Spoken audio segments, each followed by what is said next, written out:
On today's episode, we're going to talk more about how to choose the right boat.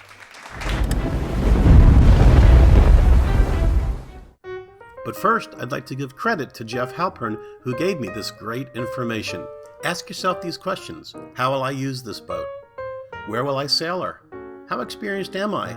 How physically fit am I? Different boats are good for different things, so you ask yourself these questions. How am I going to use the boat? Just as a day sailor? Do I want to sleep overnight on the boat? How about sleeping it a week at a time, use it as my vacation place? Do I want to live on the boat full time? That's a liveaboard. Am I going to cruise and live on it full time? Different boats for different needs. The next question is, where do I realistically plan to sail her? Am I going to sail her in a bay like the Chesapeake Bay, the San Francisco Bay, maybe the Long Island Sound or Tampa Bay or Biscayne Bay? Or do I want to go out in the ocean? Am I going to sail parallel to the coast with the land in sight a few miles offshore? Do I want to make a passage across the Gulf Stream perhaps overnight? Do I want to cross an ocean?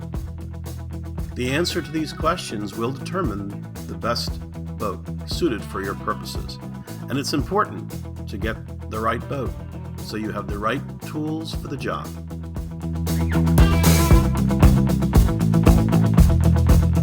Next question, how experienced am I? I never realized this, but some boats are not good for certain levels of ability. It can be uncomfortable or even dangerous to get a boat that will be much harder to sail well and safely than you realized. Many boats are definitely not for beginners. Next question, how physically fit are you? You know, when I started out, I was big and fat. Well, I've lost 31 pounds so far. You might need to lose some weight like me. You know, sailing does require a lot more strength than you would think. I was surprised. The right boat for the right use. You know, I once learned the hard way. I bought a West White Potter 14, which is nothing more than a glorified dinghy. It's really a lake boat, a great boat for lakes. But I was living in South Florida, and I thought I could sail that boat into the Atlantic Ocean. You know what? Bad idea.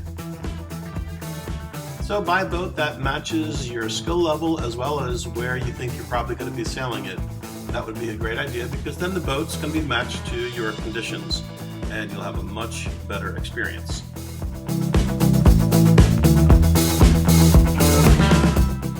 Well, those are just a couple of things to think about as far as some basic questions to start you thinking about what kind of boat you want to get.